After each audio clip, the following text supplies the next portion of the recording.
Well Badger Resource Center is our community's one-stop connection to community, social, health, and government programs. Service participants can help in two ways. They can connect one-on-one with information and referral specialists or through the online directory that serves all 72 counties and 11 tribal agencies.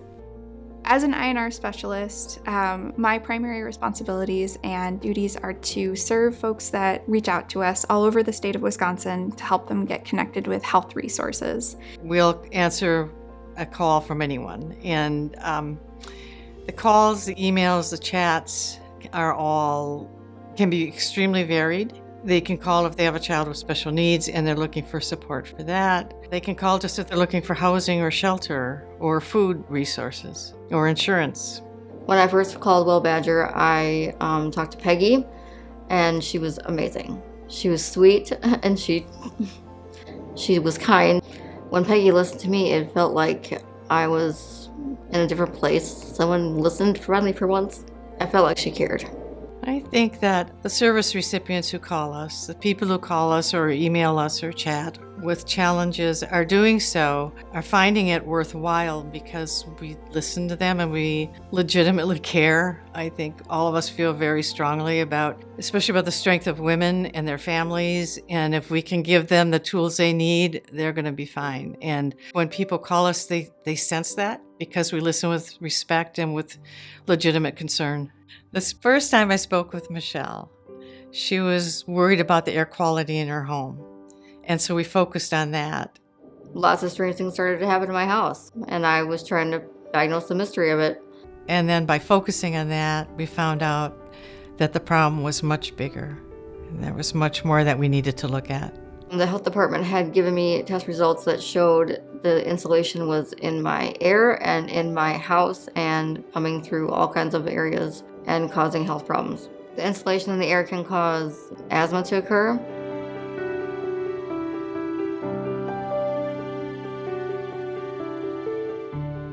I've called Well Badger for different types of things, respite care resources, energy efficiency resources, therapy, mental health help, all kinds of things. Well Badger gave me the resources to solve our problems.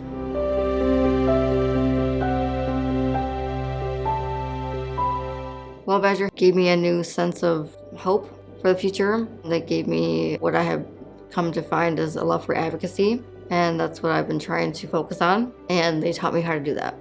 And advocacy means to me more than anything because I never got it, and I want to do that for other people because I never got it. We love helping people. We understand it. We've all been through our own issues, and I would like them to know that we come from a place of great respect for the families of Wisconsin and a deep desire to help them meet those challenges that we all face throughout life.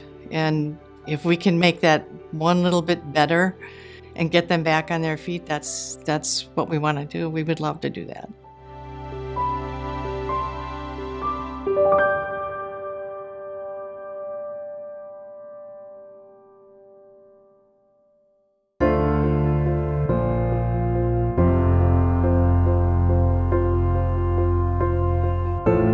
First Breath started as a groundbreaking smoking cessation initiative for pregnant individuals in 2000 and has since expanded to all substance use.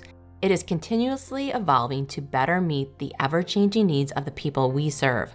It is a beacon of support and empowerment for all pregnant and postpartum substance users. First Breath started as a perinatal tobacco treatment program, and that's how it operated for quite some time. I remember starting with striving to quit when we were, a federal research grant, and we were just trying to meet the needs of some individuals that were pregnant and having a hard time that quit smoking.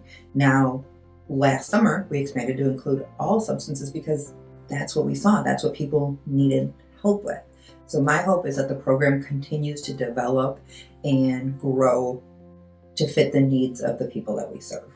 First Breath is really important to me because it was the starting point that changed my life. I think it's essential so that everybody has a fair opportunity at having a healthy start to life. A lot of participants explained starting to use substances at a very young age, elementary and middle school, I started smoking when I was 13. It was with my friend Jody, and we had a vending machine in a restaurant that was right next to her house. And so it was very easy to get cigarettes, and we just kind of started from there. A lot of participants described using substances as a way to manage stress and to manage mental health symptoms, and in some cases, really serious mental health conditions. And so, yeah, I was at my OB appointment, and they suggested First Breath, and it's kind of like, what do I have to lose at this point? And it kind of turned out to be one of the greatest things. We're working with a network of perinatal healthcare providers throughout the state. We have over 260 sites that we're working with right now, and those are WIC, those are PNCC or prenatal care coordination programs, tribal health clinics, OBGYN clinics.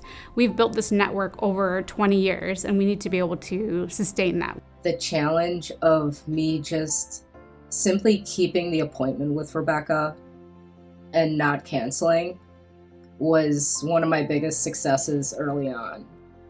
I felt very alone, and I knew I didn't have the tools to do what I needed to do.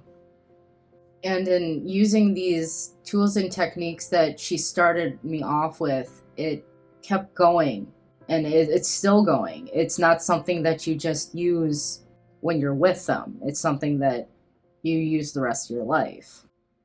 Rebecca was basically the first person that I allowed into my space. We think that pregnant people in particular in Wisconsin, need and deserve these services, and we want to continue to provide that and fill that gap in our state. I didn't think that this was possible 6 years ago. This program has helped in so many ways in other areas, simply for the fact that it started me advocating for myself. She was like my first advocate, and I didn't even know what that was until she came into my life.